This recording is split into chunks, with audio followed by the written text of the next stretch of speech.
Salut! Alors aujourd'hui nous allons discuter de temps des verbes qui s'appellent le futur antérieur et le conditionnel passé. Voilà. Et ça se trouve dans votre livre personnage à la page 296 de votre livre personnage. D'accord?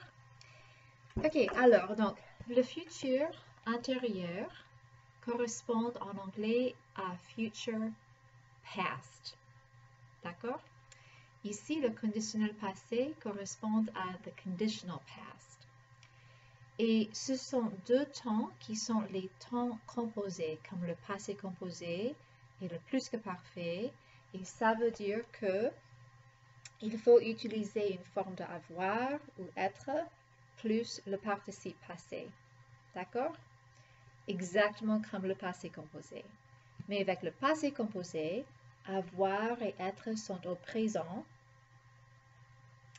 Maintenant, avec le futur antérieur, avoir et être sont au futur. D'accord? Avec le conditionnel passé, avoir et être sont au conditionnel. Voilà, par exemple. Ce sont les temps composés. Composé, ça veut dire composé de deux mots. D'accord? Il y a avoir et le participe passé composé. Par exemple, dans le passé composé, il y a avoir au présent. Dans le plus que parfait, avoir c'est à l'imparfait. Avec le futur antérieur, avoir c'est au futur. Alors, qu'est-ce que c'est avoir au futur avec je? C'est or, et puis la terminaison et. J'aurais parlé. Conditionnel passé, c'est avec le conditionnel de avoir. Et qu'est-ce que c'est? C'est comme avoir, comme le futur, or, plus l'imparfait, la terminaison pour l'imparfait, AIS. Et voilà le conditionnel, j'aurais parlé. En anglais, I have spoken, I had spoken, I will have spoken, I would have spoken. So this is what we're going to end up with at the end of this chapter, knowing how to do all these different tenses in French. But today we're just going to concentrate on these two. Okay? So the first thing you need to know about these two tenses is that they're composed tenses, composé, meaning they have two parts to them. And they're just like the passé composé, except this word, the helping verb, is in the future. Okay, now let's take a closer look. Okay, le futur antérieur. So the futur antérieur is going to correspond to the future perfect. Futur antérieur veut dire the future perfect. In English, when we say perfect, that usually means, in grammar terms, it usually means past. Perfect. Present perfect, past perfect, future perfect. Those are all past tenses. Okay? So the future perfect, futur antérieur, this is going to be like, you might wonder, how can you have a future in the past? Well, it's when you have sentences like this. By the time I graduate from college, I will have chosen a major. Your college graduation is in the future, but relative to the graduation point, you're deciding a major will have been in the past. Okay? By the time I go to prom, which is over here in the future, by the time I go to prom, I will have already been on spring break, because spring break is before prom. Okay? So we're right here, we're in February, and spring break is in April, prom is in April. Both of these are future events. But relative to this event, spring break is in the past. So we call this the future perfect, the past of the future. I will have been on spring break by the time I go to prom. That's kind of how we're going to use the futur antérieur. Okay? So it's going to equal, in terms of when you translate it into English, will have blanked, the past participle, whatever that will be. Okay, I will have done such and such by another future date. Let me move this out a little bit further because I feel like I'm not able to get all this into the camera. Voila. Okay, so it means the future perfect in English. It's called the futur antérieur in French, and it's generally going to translate that way. Now, how to form it. This is the easy part. The formation, la formation du futur antérieur, la formation, c'est avoir ou être dans le futur. Il faut conjuguer avoir ou être dans le futur plus le participe passé. Donc, c'est exactement comme le passé composé. Alors, par exemple, le verbe écrire, écrire. Alors, j'aurai, futur de avoir, écrit, participe passé. Tu auras écrit. Il aura écrit. Voilà. I will have written, you will have written, he will have written. Nous aurons écrit. Je n'ai pas l'espace d'écrire tout le verbe. Nous aurons écrit, etc. I'm not going to finish the whole thing, but I think you get the gist. All right? So, écrire is an avoir verb. We know that from the passé composé. Let's try a verb that's an être verb. For example, aller. Très facile. We know that aller is an être verb. So, je serai is an être verb. So, we need être in the future. That's ser. Je serai, c'est le futur. Je serai allé. I will have gone. Tu seras allé. Elle sera allée. Ok, c'est un verbe avec être, alors il faut faire l'accord. Oui, c'est féminin, alors il faut le E. Pluriel, nous serons allés. C'est pluriel, alors il faut un S. Voilà. I will have gone, you will have gone, she will have gone, we will have gone. Voilà. OK? Un exemple d'un verbe réfléchi, pronominal. Par exemple, le verbe se laver. Se laver. Je me serai lavé. I will have washed, right? Remember, reflexive verbs always use être. Got to account for the reflexive pronoun. Here's être in the future.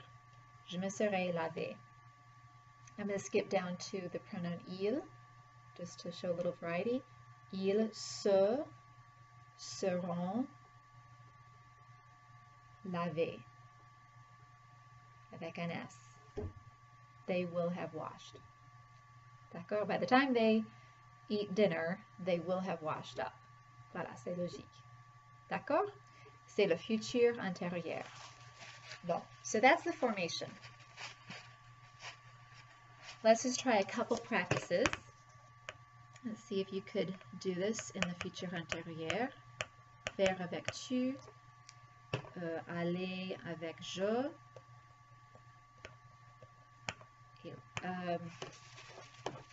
Faire avec tu, sortir avec nous. Et se réveiller avec je. Now you can press pause and you can figure it out and see if you get the right answers. But I'm going to go ahead. So this would be tu auras fait. You will have done. Nous serons sortis avec un S, pluriel. We will have gone out. Et je me serai réveiller. I will have woken up. And if you're a girl, un E. Okay, so that's the futur antérieur. All right, in your book, it gives you a couple of comments about using the futur antérieur, and it tells you, B, I'm looking on page 296, that it corresponds to will have, right? And it gives you some examples of that. But then look at C. These are the key words. And we said that when you use the future tense in French, you have to be aware of and kind of concerned about the words quand, lorsque, dès que, and aussitôt que. When you see these words, you should kind of think, bells should go off in your mind, that these words you have to be careful with because they don't translate, the tenses don't translate literally. So you remember that quand and lorsque mean when, dès que and aussitôt que mean as soon as, and we said that with the future tense, going back to the future tense, that when you have these words and you have two verbs in your sentence, both verbs need to be in the future. For example, I will, when I am in Paris, I will call you. Okay, so in English, we say when I am in Paris, present tense, I will call you, future tense. So in English, we say present future, but in French, it's future future. Well, what they're saying on page 296 is that these keywords, these words are also keywords for the futur antérieur in the future. So sometimes they're going to key or be cues for the future option, or the futur antérieur, future option. So let me explain when you would choose the futur antérieur instead of the future. Well, if you think about how, if I had the sentence, when I arrive in Paris, I will call you. A minute ago I said when I am in Paris. Now I'm saying when I arrive in Paris. It's a little, tiny bit different. When I arrive in Paris, I will call you.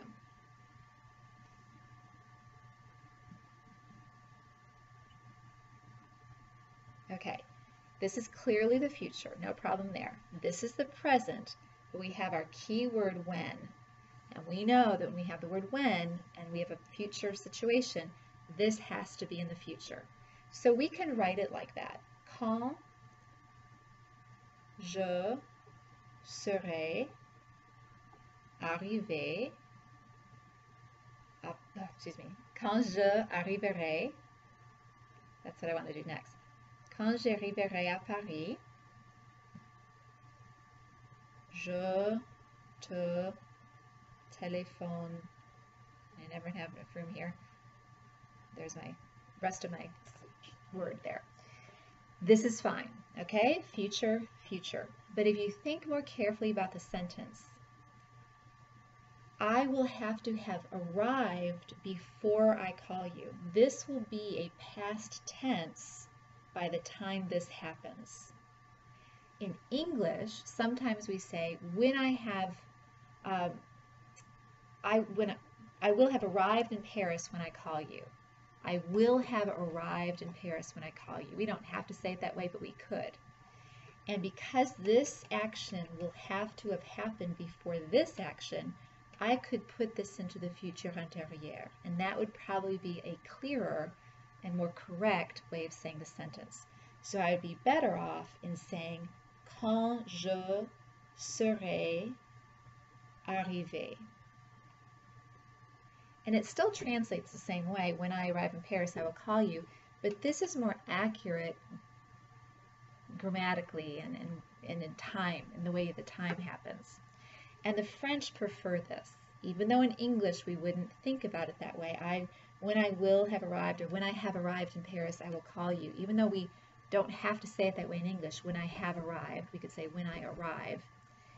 The French will prefer this, the futur antérieur, because it's more accurate. Now contrast that with a sentence I said a minute ago, when I am in Paris, I will call you. If I just simply want to say when I am in Paris, I will call you, that would just be serai because it's not past. I'm still in Paris when I'm calling you.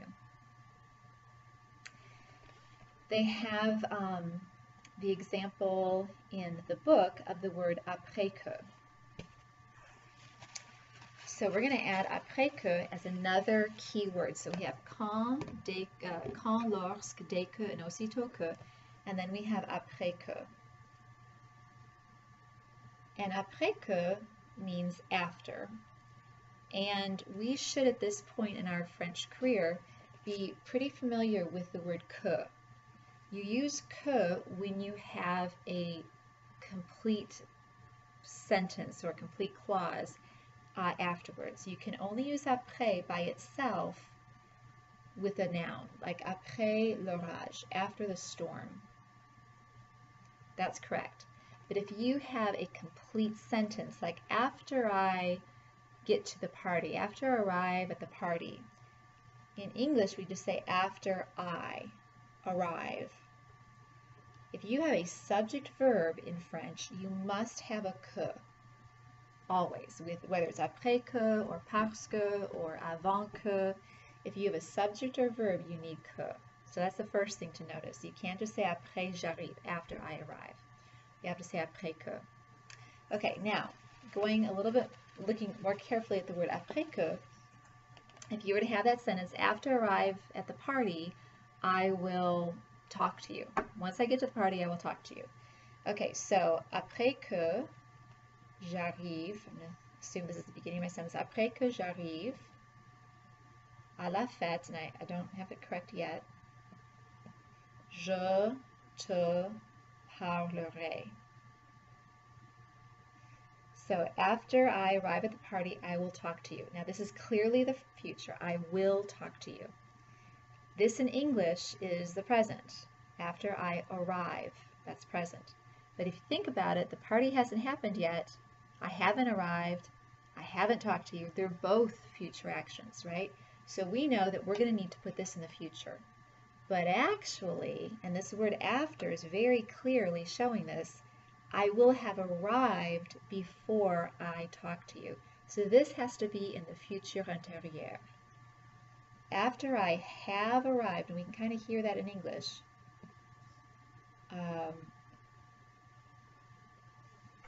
it's the past tense, okay? Or the future past. In English, we just use the past tense, but it's the future past. So après que je serai arrivé à la fête, je te parlerai. D'accord? Okay, so futur antérieur is a new tense. You're going to be using the forms of avoir and être in the future. All of the other rules with passé composé apply as far as agreement, avoir verbs versus être verbs, and reflexive verbs, all those still apply. And then on page 296, they have some important information about the key words that are used with the futur antérieur. Also notice on page 297, they contrast when to use après que and when to use après plus the past infinitive. So please be sure to read that page 297 note. Okay, the next video is going to be about the conditionnel passé.